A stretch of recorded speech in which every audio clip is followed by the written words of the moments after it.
that. Tonight is the night. Talent on the move. You guys have your tickets out. What's going on?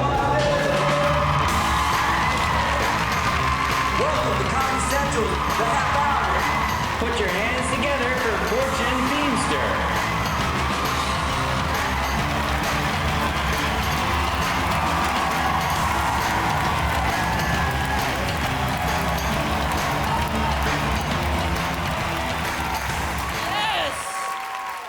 I've always wanted to come out like a pro wrestler. A little bit of that. What? Yes! Ooh, what's up, Boston? Yeah, I wore green for you guys. You're welcome. Because y'all are like Irish and shit. I've also stayed out of the sun for many years. Just for this moment in Boston, so yeah, it's pretty great. I'm just really happy that I made it here. I was almost late catching my plane because I was teaching a yoga class. He's like, that did not happen. You're right, I did not teach a yoga class. I went to one, obviously. Look at this, boom. Shaking out my yoga booty. It was pretty awesome though, because the yoga teacher, she let me do the modified version of everything. So like the class would do downward dog and she would let me eat raviolis. They would do a child's pose. She'd let me take a nap in the corner. I love yoga. Namaste. Like they said, my name is Fortune. Everybody looks at me really funny when I tell them my name. They're like, what's your name again? Precious?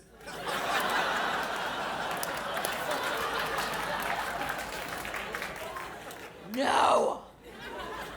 Or I'll get like treasure or gracious. Anything you could associate with a unicorn. Or a stripper. Do we have any strippers in here? Are you really? Yeah! I mean, this is kind of a big night for strippers, so if you're a stripper and you're here, you're probably not a great one. Yeah, I don't have the body of a stripper. I would be like a Tuesday night stripper. I'm a Tuesday night stripper. I'm working my way up to Sunday brunch. Since I don't have the body of a stripper, I would just use something. So I think I would just make really serious eye contact with everybody like this.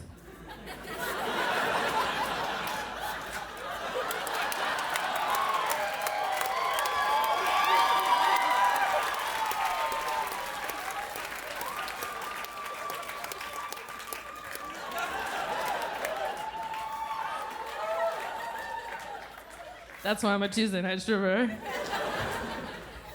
Nah, genetics didn't work out for me, so that's why I am a comic. I figured my options were comedian, softball coach, or UPS driver. I'm like, which one do I choose? I picked comedy because I don't look good in brown.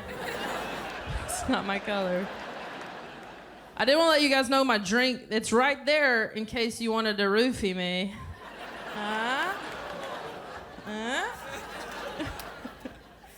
I went to a women's college where like the first month of my freshman year, they had a seminar on date rape like every week. It gets funnier, I promise.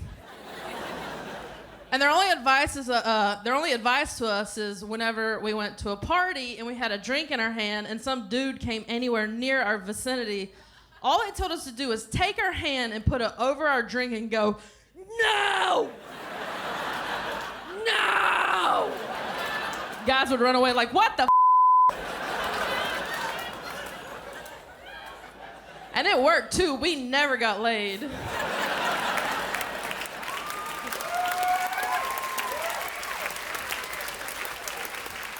And if you think about it, it's only hot people that get pissed off about being roofied.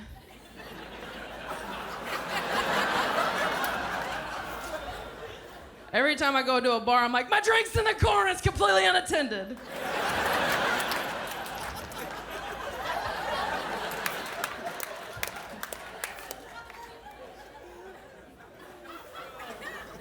I'm not from around here, hence the very sophisticated accent. I'm from North Carolina. Thank you. Or do y'all live there? What? You're like, we just want to woo. I miss my Southern grandma. I feel like Southern grandmas have one goal in life, and that's to make you and your dog fat. When I was in middle school, like every day she'd feed me like fried chicken, biscuits, gravy, mashed potatoes, and that was just like an afternoon snack. And whatever I didn't eat, she fed to my dog, so I, of course, gained 50 pounds, and my dog started to look like a giant baby seal. Just like...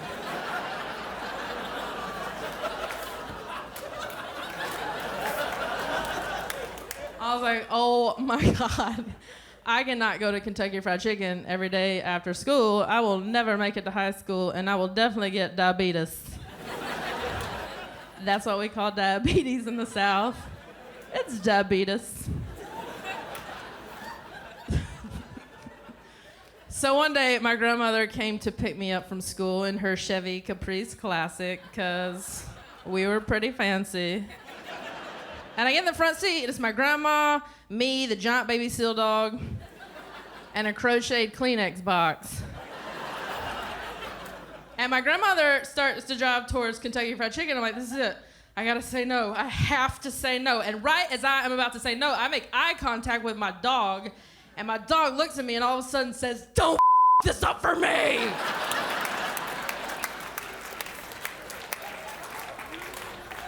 And then goes right back to being a giant baby seal dog. Which is actually the same face that I make when I wear skinny jeans. I can't feel my legs. I cannot feel my legs. My mom's so funny. She lives in the South, too. She's still determined to keep me up to date with everybody that I grew up with, and she'll remind me about them to the point where I care again. So she'll call me up. She's like, "Hey, what are you doing?" I'm like, "What's 3 in the afternoon, Cougar? I'm working." And she's like, "Would you remember Ashley Davidson?" I'm like, "No, I don't know who that is." "Oh, you know who that is." Like I was just lying the second before. Ashley Davidson. She had long dark hair. She's on the cheerleading squad. I'm like, "No, Mom, it still does not ring a bell." Ashley Davidson. Her mom, Alice, used to cut your hair. And I'm like, "Oh, yeah. Yeah, I think I know who that is." "Well, she's dead."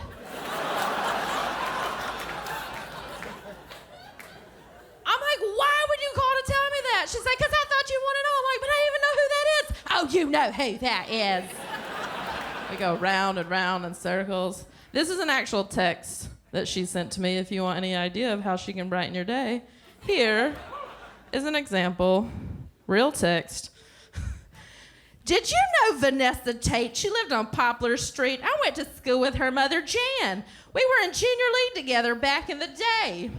Her father died a few months ago and her mother last week. They were 65 and 61. I wonder what happened. Very sad."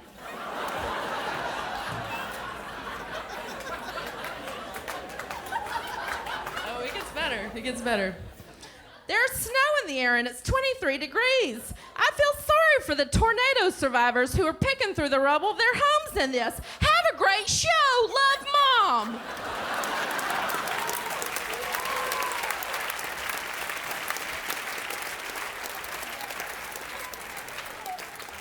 Now you know why I am like I am.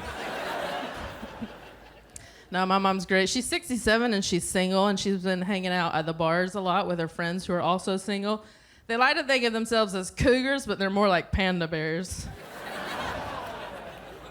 I said that to one of my mom's friends who did not know what a cougar was, and she was like, "Well, a panda bear is just as dangerous as a cougar." Touche, Lady Panda. Touche. My mom's a bit of a lightweight. It takes her one whiskey sour and then she's like completely toasted. She's like, "Yeah, that's my style. I want to hang out with your mom." You can always tell when my mom's tipsy because she'll stick one finger out just like this and start dancing like this. Just judging people while she's dancing. Like she's some sassy black woman.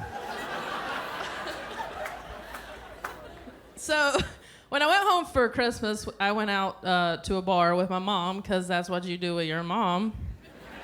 And the thing is, when these songs come on and she starts dancing, she has no idea what song she is dancing to. So all of a sudden I hear, to the window, to the wall, to the sweat drop down my balls. Oh, you bitches crawl. And I look over and my mom's just dancing.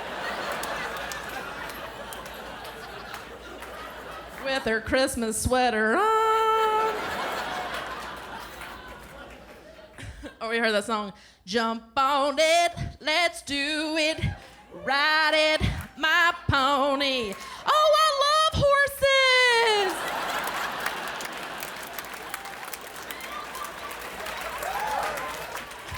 I'm like, I'm pretty sure that's not what that song is about. I don't care, I love horses.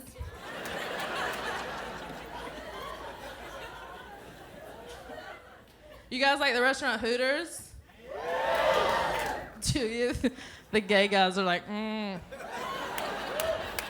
was a Hooters in my hometown that closed. You know, every time a Hooters closes, an angel loses its wings? Pretty sure that's the saying. I learned Hooters waitresses, they get really suspicious when somebody comes in there to buy one of their outfits, and they get especially suspicious when that person is me. So I went into Hooters and I went up to the waitress. I was like, hey, I'd like to buy one of your shirts. And she's like, what size? I was like, duh, small. She's like, well, they run kind of small. I'm like, psh, even better, let's do this. It's my goal in life to buy the entire Hooters outfit and just go into Hooters and start waiting on tables. I squeeze into those shorts. I'm like, ah! Ah!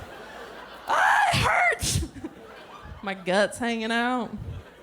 I walk in there, there's like these 4 dudes watching football, and they see me, they're like, what the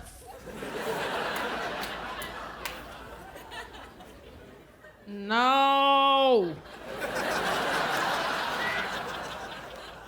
No! I didn't order that. You know, we just walk in there like this.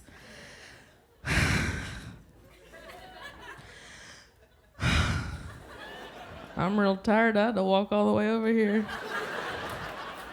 Do you want some chicken wings? Do you? I would, of course, have a wedgie right there. Boom! Camel toe. Someone just went, ah! Ugh. You're never gonna look at chicken wings the same, that's all I'm saying. Yes, I am gay. Unlike most gay people, though, I did not come out of the closet. My name is Fortune. I came out of a cookie.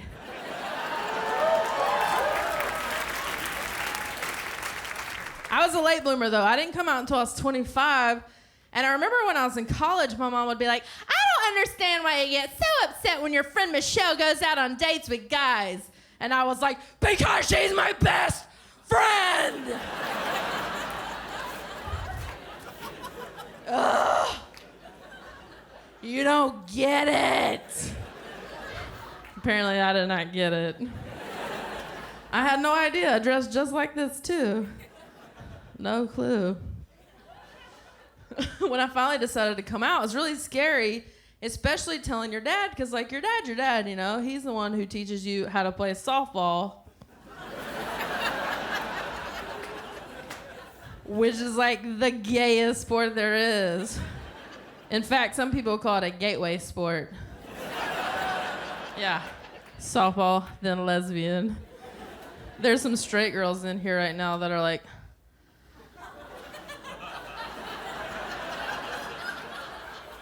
oh my God.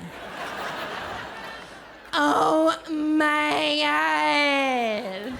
I played softball in high school. I was third base and I was really good. What does this mean?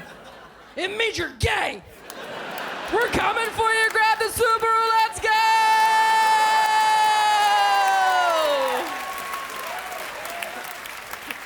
Put on your Tevas. It's going to be a long journey.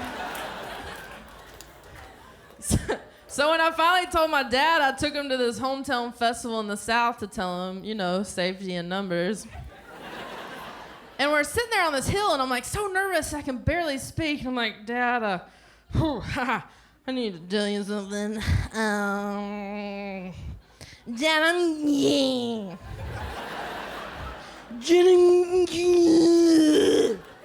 At this point, he's really worried because he thinks I'm special. Which sometimes I am. So if I'm like, Dad, I'm gay, and he cocks his head back and he's like, oh, shit. And he's more concerned about having to have a real conversation, so he's just like, all right. Okay. All right. Okay. Well, you want to go to Old Navy and get your new outfit? I'm like, what? They're having a sale, 30% off. We'll go down there right now. We'll get you a new outfit. I'm like, Dad, what does Old Navy have to do with me being a lesbian? He's like, I don't know. They sell vests and shit. I'm like, grab the Subaru. Let's go.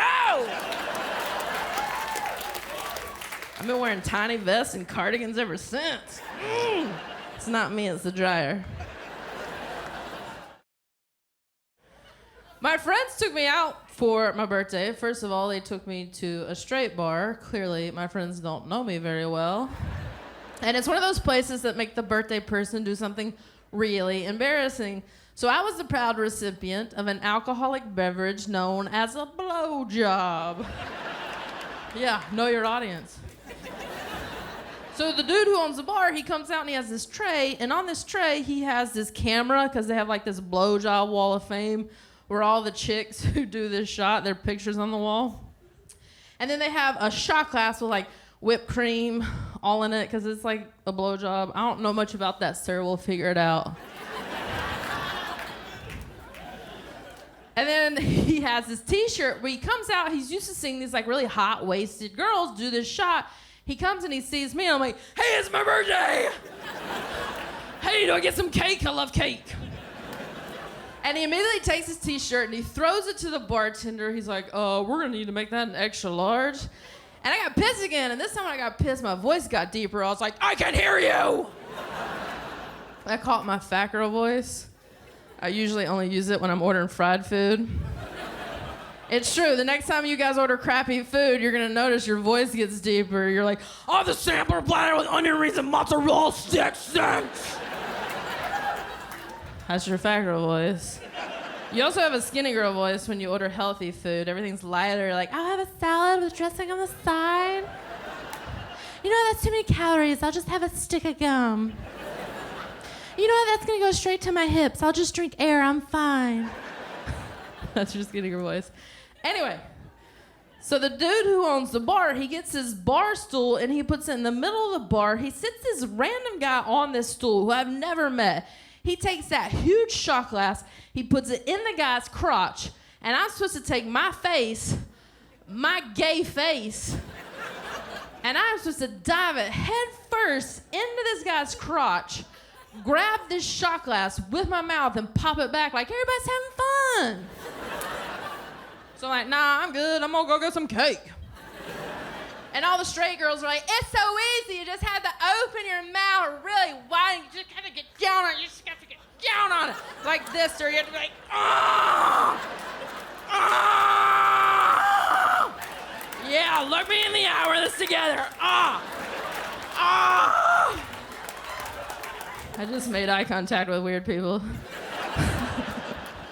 So I'm like, no, I'm good. All of a sudden, the guy takes my face and he shoves it in the shot glass. I'm like, oh my God, and I cannot get my mouth around the shot. I'm like, oh my God, and he's holding my head down there like you do. Like, no. And all of a sudden, everybody starts chanting my name, and they're like, precious, and I cannot get my mouth around the shot. I'm like, oh my God, freaking unicorns are dying, babies are crying, I cannot get my mouth around the shot. I'm like, I'm ruining my party. Oh my God. And finally, I'm like, I have TMJ.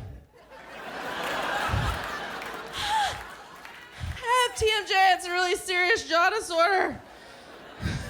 Needless to say, I did not make it on the blowjob wall of fame, you guys. I know, I was just trying to make my mom proud. She has been on there 3 times. She's like, to the window, to the wall. All right, you guys, that's my time. Thank you.